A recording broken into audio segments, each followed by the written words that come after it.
сайн бацгаана уу? Бүгдэндээ өнөөдрийн мэндийг хүргэе. За, юуны өмнө би та бүхнээс нэгэн нөхцөл байдлыг төсөөлөхийг хүсье.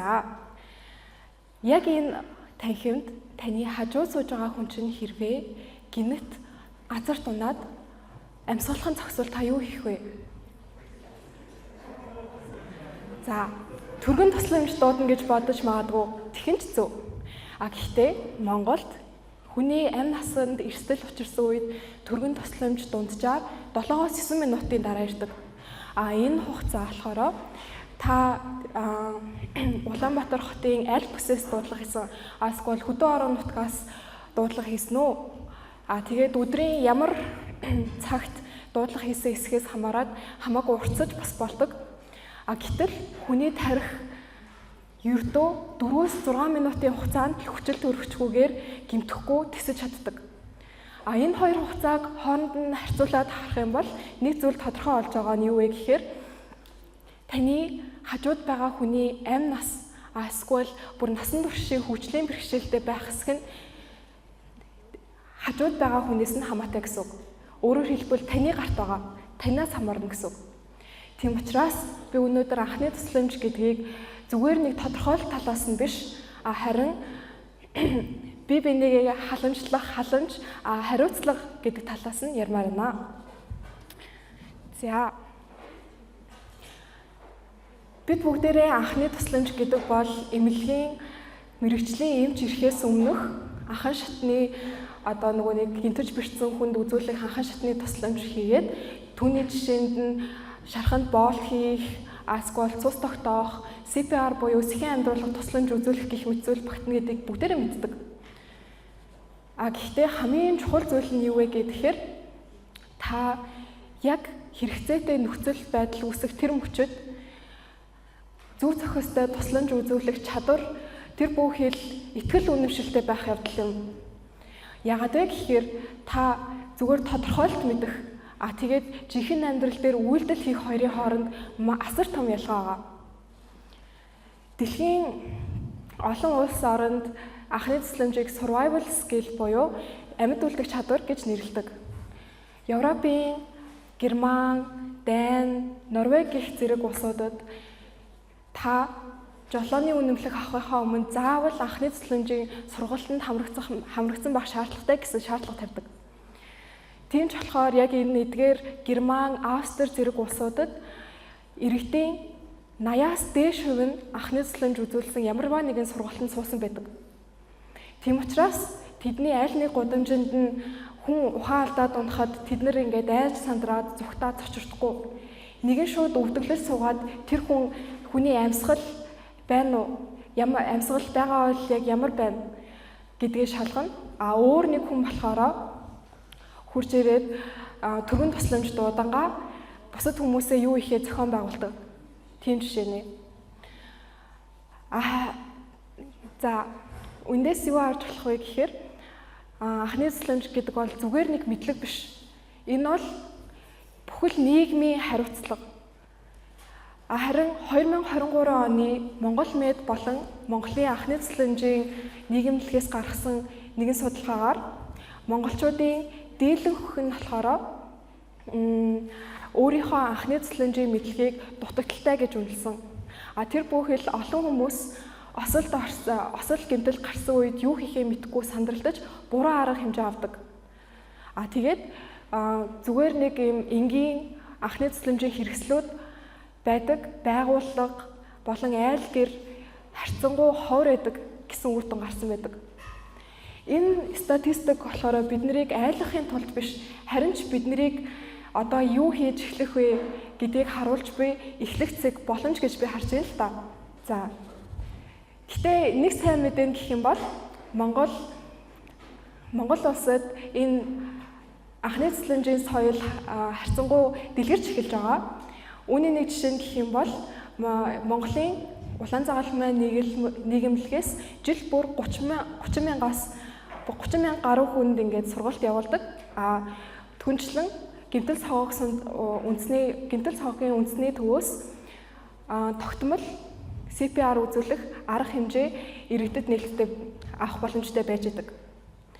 энэ зүйлсүүдийг илүү хангалттай,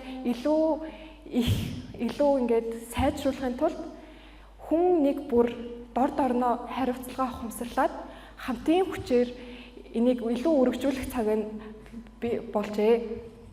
За яг энэ зорилгын хүрээнд би одоо өөрийнхөө хийсэн яг юу хийж исэн бэ гэдгээ ярив.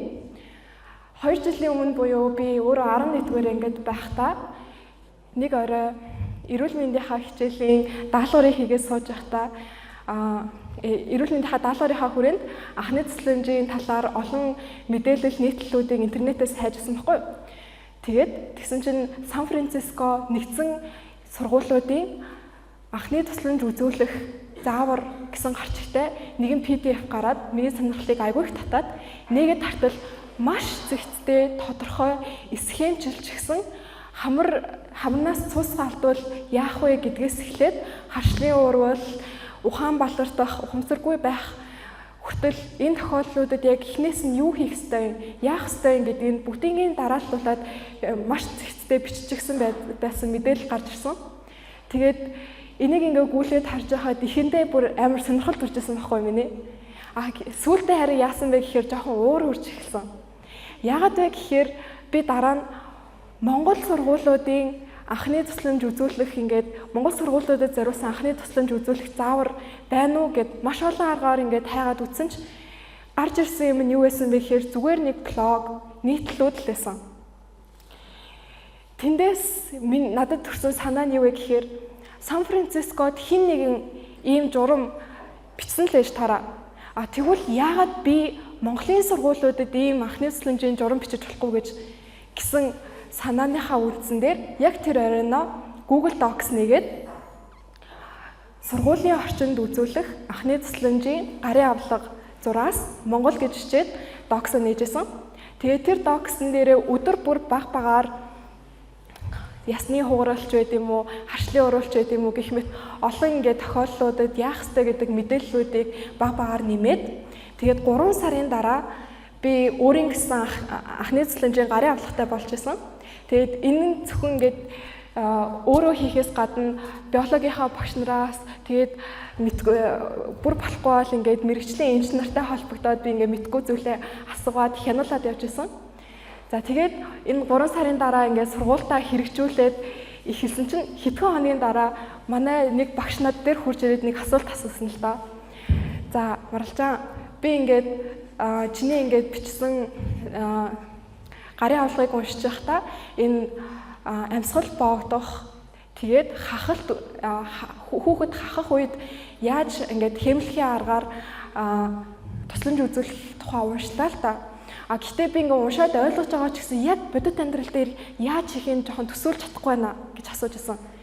Тэр мөчид би хүмүүст зүгээр нэг мэдээлэл өгөөд зүгээр нэг юм гарын авлага өгөөд болчихгүй байна. Хүмүүс тэрийг яг гараараа хийгээд туршиж үзчихэж бодит амьдрал дээр тэрийгэ хэрэгжүүлж чадах юм байна гэдгийг ухаарсны үндсэн дээр өмнө жилийн анхны тусламжийн өдөр буюу 9 сард би сургуультаа анхны тусламжийн сургалт зохион байгуулжсэн. Тэгээд энэ сургалтын хүрээнд манай сургуулийн 20 багш хамрагдаад анхны тусламж үзүүлэх CPR-ийн сертификаттай болоод гарч исэн. Энэ бүх процессын үр дүнд манай сургууль ямар нэгэн осол гэмтэл тохиолдоход илүү бэлтгэлтэй, илүү юу хийхээ мэддэг зохион байгуулалттай болсон гэж би хувьдаа итгэж байгаа. Яг энэ систем, анхны тусламжийн системийг би бусад сургуульд, өөрийнхөө сургуулиас гадна бусад сургуульч гэсэн дэлгэрүүлмээр байгаа. Тэгээд хэрэг бас яг ийм зүйлийг өөрийнхөө сургуульд дэлгэрүүлэе гэж хүсэж байвал бас надтай дараа нь холбоо барьж болно шүү. За тэгээд За тэгэхээр энэ бүгдийг ингээд багцлаад үзвэл анхны тусламж гэдэг бол хүний амь аварч болно. Эрсдлийг бууруулна. Тэгээд бүхэл нийгмийг хариуцлагатай болгож идэг. Үүнээс гадна хүн энэ чадвар бол хүн бүрийн сурч чадах чадвар.